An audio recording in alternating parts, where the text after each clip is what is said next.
Chapter 6, Morals, Modesty, and Manners. Niccolo Machiavelli worked for the government of Florence in the late 1400s. He witnessed the Medici family fall from power, and he witnessed the bitter struggles between the city-states in Italy, between city-states and foreign countries, and between the Pope and other rulers. All this fighting among rulers made him think. He thought about how a prince should rule his people. Because of all the fighting, he especially thought about how a prince should defend himself against enemies and remain in power. He wrote his ideas in a famous book called The Prince. This book was a study of the art of politics, and its publication caused much discussion among the rulers of the time. What is the chief goal of a prince? To stay in power, said Machiavelli. Machiavelli thought that to keep his power, a prince might at times have to be dishonest. A wise leader, Machiavelli wrote, cannot and should not keep his word when keeping it is not to his advantage. Machiavelli asked, is it better for a prince to be loved than to be feared, or the reverse? Machiavelli said that a prince should wish to be both loved and feared. But he also said that if a ruler had to choose one or the other, then it would be better for people to fear him. Page 54. These ideas and others were misinterpreted and have given Machiavelli a bad reputation over the years. Even today, if you describe someone as Machiavellian, you mean that that person is crafty, sneaky, power-hungry, and willing to use any means to achieve his or her ends. Get real.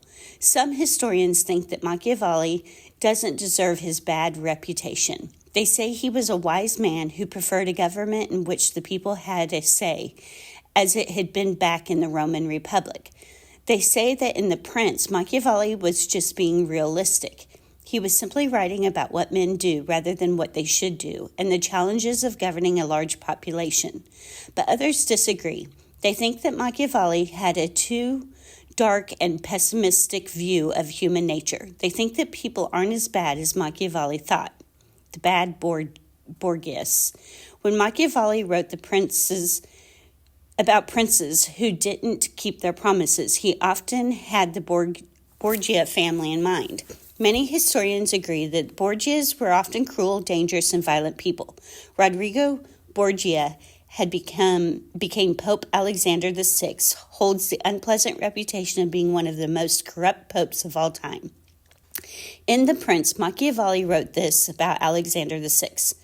There never was a man more effective in swearing that things were true, and the greater the oaths with which he made a promise, the less he observed it. Rodrigo's second son, Caesar Borgia, was considered to be a brute. Unfortunately, he was put in charge of an army.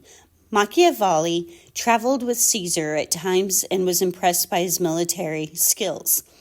Caesar knew how to get power and keep it. He ruthlessly tried to conquer everything that lay in his path. When Caesar decided he wanted to take possession of the city of Camerino, he visited his friend, the Duke of Urbino. Caesar asked to borrow all of Urbino's cannons so that he could use them to attack Camerino. Page 55. The Duke, a trusting man, agreed to Caesar's request, but that night Caesar marched back into his friend's city and conquered Urbino with its own cannons. Later, Caesar went on to capture Camerino by deception too. He negotiated with the rulers of the city. If they would surrender, then Caesar promised to let them off easily. They agreed to surrender. Then Caesar betrayed them. As soon as Caesar and his army entered the city, he gave orders for the rulers to be killed. Fortunately, the Borgias did not stay in power long.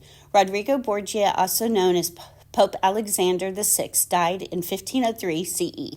Caesar was chased out of Italy. He died in battle in Spain at the age of 31. Page 56. From The Prince.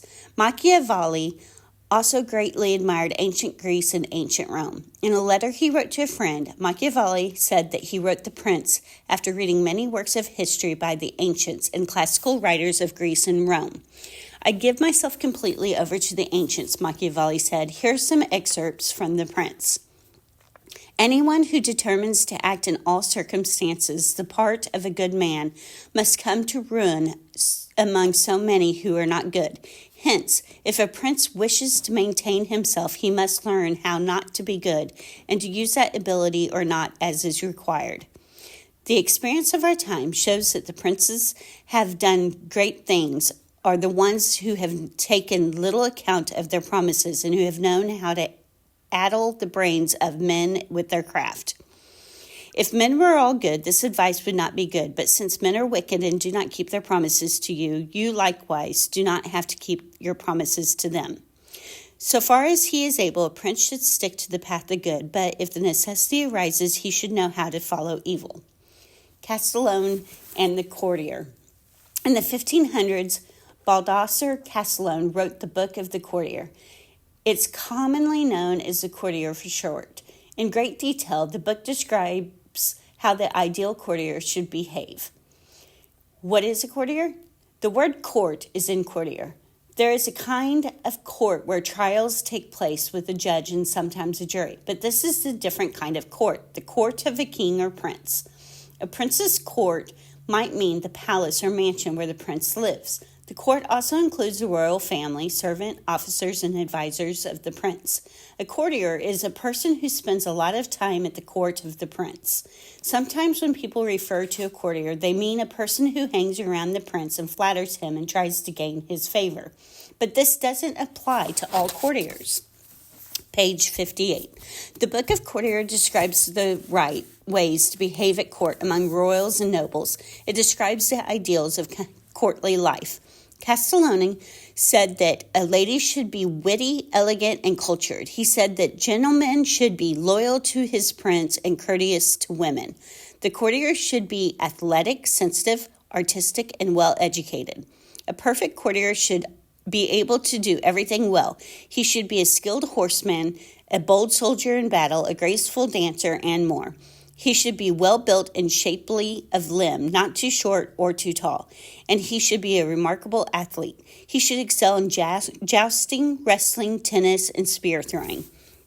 But, said Castellone, the courtier should avoid some activities, such as turning somersaults, rope walking, and the like, which little bit befit a gentleman. You might think that a courtier who could do everything well would be rather conceited, but it's important, Castellone said, to be gentle, modest, and reserved. In other words, don't be a show-off. Most important of all, the courtier must accompany his actions, gestures, habits, in short, his every movement with grace. Even when the courtier is doing something very difficult, he should do it so gracefully that it looks easy. The Italian word for this quality is sprezzatura. It means the ability to make things look easy, as though you hardly have to try to think about what you're doing. Page 59, Della Casa's Guide to Manners of the Renaissance. During the Renaissance, what people considered good manners changed quite a bit. In the 1500s, Giovanni della Casa wrote a book about etiquette, or customs for polite behavior. Della Casa was a poet and diplomat from Florence. The book, known in Italian as Il Galateo, is largely addressed to his nephew and therefore takes on a familiar tone, though he intended to reach a wide variety of people. Della Casa detailed proper ways to sit and stand in the company of others. He explained how best to blow your nose, to cut your nails, and to chew your food. He even discussed situations where it might be okay or not to express your feelings. The excerpts below reveal just how important good manners and polite behavior were to Della Casa. It is moreover extremely indecent to spit, cough, or expectorate, as it were, in company, as some hearty fellows are apt to do, or most so. Starting over on page 59, Della Casa's Guide to Manners of the Renaissance. During the Renaissance, what people considered good manners changed quite a bit. In the 1500s, Giovanni della Casa wrote a book about etiquette, or the customs for polite behavior. Della Casa was a poet and diplomat from Florence. The book, known as in Italian as Il Galateo, is largely addressed to his nephew and therefore takes on a familiar tone, though he intended to reach a wide range of people. Della Casa detailed proper ways to sit and stand in the company of others. He explained how best to blow your nose, to cut your nails, and to chew your food. He even discussed situations where it might be okay or not to express your feelings. The excerpts below reveal just how important good manners and polite behavior were to Della Casa. It is moreover extremely indecent to spit, cough, or expectorate, as it were, in company, as some hardy fellows are apt to do, and more so when you have blown your nose, to draw aside and examine the contents of your handkerchief, if you expected pearls or rubies to distill from your brain. These kinds of habits in good company are so very nauseous and disgusting that if we indulge ourselves in them, no one can be very fond of our acquaintance.